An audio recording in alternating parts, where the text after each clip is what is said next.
నన్ను ఇక్కడి నుంచి వేరే చోటికి తీసుకువెళ్ళగలవా కార్తీక్? భయంగా ఉంది కార్తీక్. మర్చిపోయిన గతం కంటే నా ఒంటరితనం నన్ను ఎక్కువ భయపెడుతోంది. నన్ను ఇక్కడి నుంచి వేరే చోటికి తీసుకువెళ్ళగలవా కార్తీక్? రేయ్, నీకేమైనా పిచ్చా? ఆ అమ్మాయిని ఇంటికి తీసుకెళ్తానంటేవేంటి? ఆ అమ్మాయి ఎక్కడి నుంచి వచ్చిందో ఎవరో కూడా తెలీదు. రేయ్, తను ఎవరు ఏంటని కాదురా. నువ్వైతే డాక్టర్గా తనని ట్రీట్ చేసి డిశ్చార్జ్ చేస్తావు. ఆ తర్వాత తను ఎక్కడికి వెళ్తుంది? ఇప్పటికే పేపర్లో యాడ్ ఇచ్చి చాలా రోజులవుతోంది. వాళ్ళ బంధువులంటూ ఇప్పటికొచ్చి ఒక్కరు రాలేదు. నువ్వు కూడా బంధువు కాదు కదరా, అనవసరంగా రిస్క్ తీసుకోకు. చూడు, నేను సిఐతో మాట్లాడతాను. రేపే అమ్మాయిని స్వచ్ఛంద సంస్థలోనే జాయిన్ చేస్తారు. ఆ తర్వాత ఏం చేయాలన్నది కూడా వాళ్ళే ఆలోచిస్తారు. ఇందాక నువ్వు అడిగావే బంధువా అని. హెల్ప్ చేయడానికి ఎటువంటి బంధం అవసరం లేదురా. ఆ రోజు ఆ అమ్మాయి నా చేయి పట్టుకున్నప్పుడు కొన్ని వందల ప్రశ్నలు పుట్టేరా. కానీ ఎప్పుడైతే ఆ అమ్మాయి కళ్ళలోకి చూశానో ఆ ప్రశ్నలన్నీ మాయమైపోయాయి. ఇలాంటి పరిస్థితుల్లో అమ్మాయిని ఒంటరిగా వదిలేసి చేతులు దులుపుకోవటం నాకు ఇష్టం లేదురా. రేయ్, ఫ్రెండ్గా చేయగలిగితే నాకు హెల్ప్ చేయి. ఆ సీఏతో మాట్లాడి ఎటువంటి ప్రాబ్లం రాకుండా చూసుకో.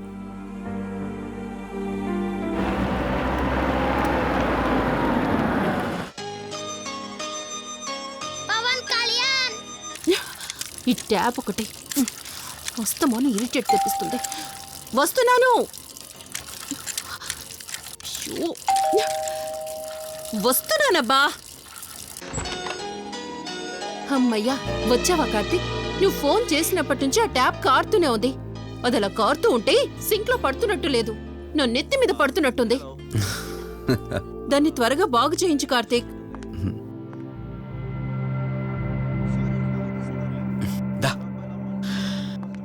నేను చెప్తూ ఉంటానే, తనే మా వదిన. అన్నయ్య ఎప్పుడు ఫుల్ బిజీగా టూర్స్ తిరుగుతుంటాడు, కానీ మా వదిన మాత్రం నన్ను సొంత కొడుకులా చూసుకుంటుంది. ఇంతకీ ఈ అమ్మాయి చెప్పలేదు కదా, తను నా ఫ్రెండ్. హాస్పిటల్ పని మీద వచ్చింది వదిన. తన పేరు Anyhow, I'm Siddharth Roy. Madhumati. Madhumati. కొన్ని రోజుల పాటు మన ఇంట్లోనే ఉంటుంది. సరే, తనను పైకి తీసుకువెళ్ళి రూమ్ చూపించు. సరే, నువ్వు వెళ్ళమ్మా. రా.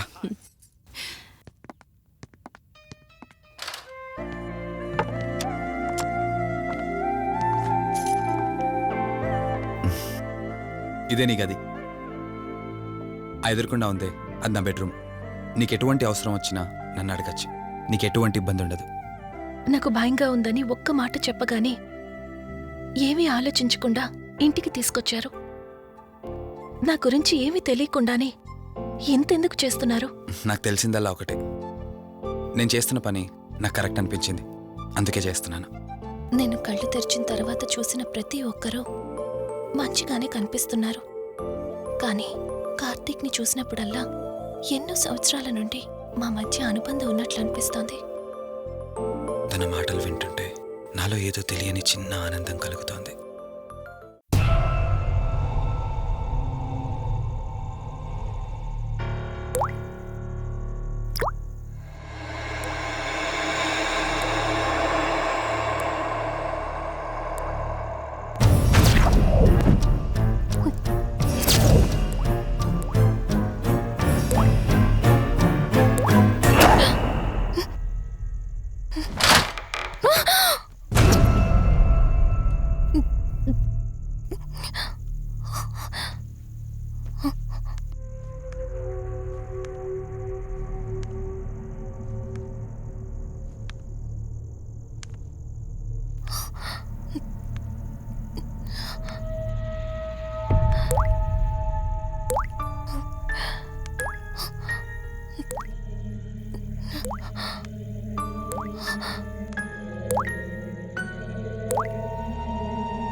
మధు మధు ఏమైంది మధు?